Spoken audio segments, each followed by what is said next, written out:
Hello and welcome back to the legendary and one and only Speculation Alley. It's your boy A-Bomb here. I am back at my home for now, and I'm with my brother from another mother, Crypto Dilly. What's up, bro? What up, dude? I'm glad that you're back, safe and sound. Didn't try to meet me in the alley this time. No, we're not doing that again. We've made a brief deal with Boss Toad for now, so I can come home right now, but I've dealt with that this whole last week. Let's just get straight into the speculation. What are we talking about tonight? Yeah, so I mean, there's a lot of different components that were released this past week by 10KTF. And so one of the most interesting tweets that came out was a delivery truck that was going over a speed bump and a bunch of tubes falling out of the truck. And there's a couple different routes that we can go with this. But the more specific one that's interesting to me is that it said NTEC portal research on the side of the van.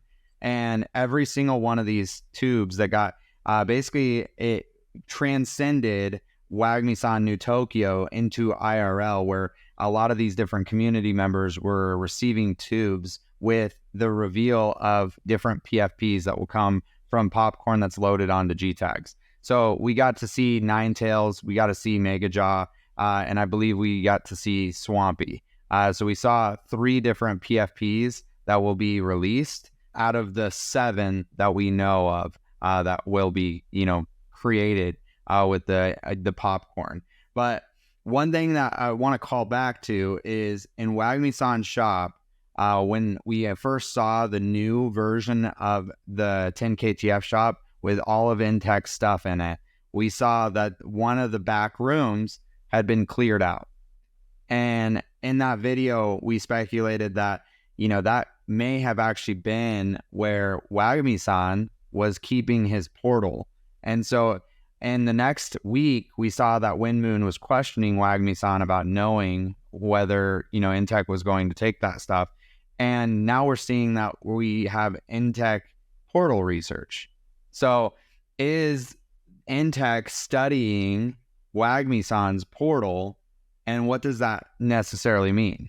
Yeah, I think that's a really good connection and question there, because that's where my mind went as well. It seems that, like in the previous storyline before, this last week of text, we just knew Intex as Intex. We didn't know them as a portal research company. So the fact that they grabbed some stuff from wagmi-san's shop and then rebranded, I don't know if that's also part of that meta, you know what I mean? Them just rebranding or not, but I would imagine that it does have the something. Sorry, I had to drink some swamp water the other night, and it's still kind of coming up from, running for my life. But yeah, I feel like that's a big part of the story that I feel like kind of just like went under the radar for some of the community anyways. Is just like, I don't think it went way under there, but I feel like it was something that we didn't really pay as much attention to, like connecting those dots and really looking at, again, where Intex is placed in the story now and seeing how, like, I guess big of a role they're going to play. It seems like they'll definitely be involved in the future of whatever happens with the PFP drop. Well, and it's really interesting. I mean, you're seeing these different PFPs, and historically, these different PFPs are like monsters. Like you have Ninetales, you have Masura, you have Kraken, you have like all these different like mythical beasts, if you will.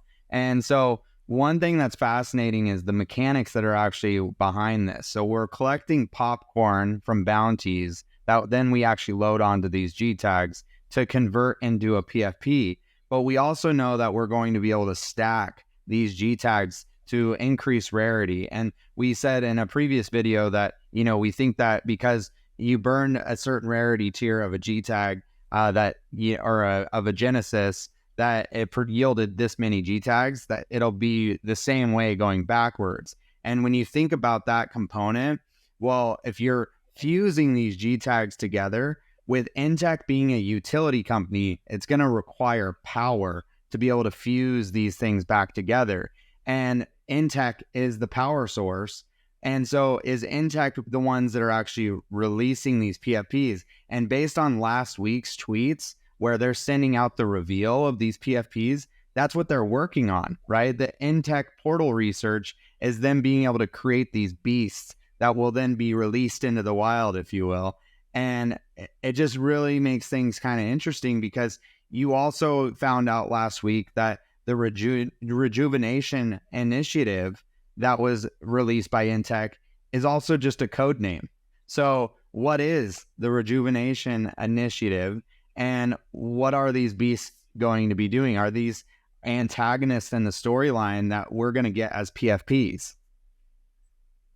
Yeah, that's a really interesting question as far as like the open-ended part of this. And that my opinion about this, when we talked about this in some of the other community chats, was the thought that I would want it personally to be up to the user's experience based on whether or not they wanted their character to be an antagonist or let's say a protagonist. So I feel like based off of the actions or like, missions or bounties that you would go on as this character, let's say, or this PFP, that may then dictate sort of that behavior or that tailoring of what side you land on in the greater story, so that when more things come up, like if at certain points you've made a decision left or right, and then a mission comes up where it's, hey, the antagonists load up your stuff, and then you're an antagonist, so you get to do that mission, but protagonists don't. It's going to be interesting to see how that would play out, and if that's a direction they would go in. But I could see it. It's definitely an interesting thought. But I like the power connection with NTEC. They definitely are doing something in the background over there, so we've got to keep an eye on them for sure. I mean, they're the ones that are going to provide utility, right? They're a utility company. So there's always that aspect. The other thing that's the other aspect that's really fascinating to me is like Jesse Bryan on a Twitter space mentioned the idea of like they're building Frankenstein. And when you think about all the different types of popcorn that are out there, like, are we going to see a mix of all these different characters, produce a certain result, or is it going to be, a specific character? So one thing I've been thinking about is like, if you stack only, one specific popcorn onto a G tag, is that going to be like a purebred? Like there's different aspects of this where, the New Tokyo Electric Company, are they going to be creating Frankensteins, if you will, with this new fusing and blending of the popcorn, that kind of stuff. So I guess we'll have to wait and see, but I'd love for you guys who are watching to drop a comment, tell us what you think. How are we going to get these PFPs? What variation will this work in? And is NTEC the bad guys, or what kind of research are they doing with the portals, and how does that correlate within the storyline? That being said, thank you guys for watching. That is it for this week's Speculation Alley. Like the video, subscribe to the channel, and always come through for our community spaces, 5 p.m. Pacific Standard Time on a Wednesday, where we chop it up with the community about this exact topic. So we'll see you guys in the next video, and that wraps it up. Peace.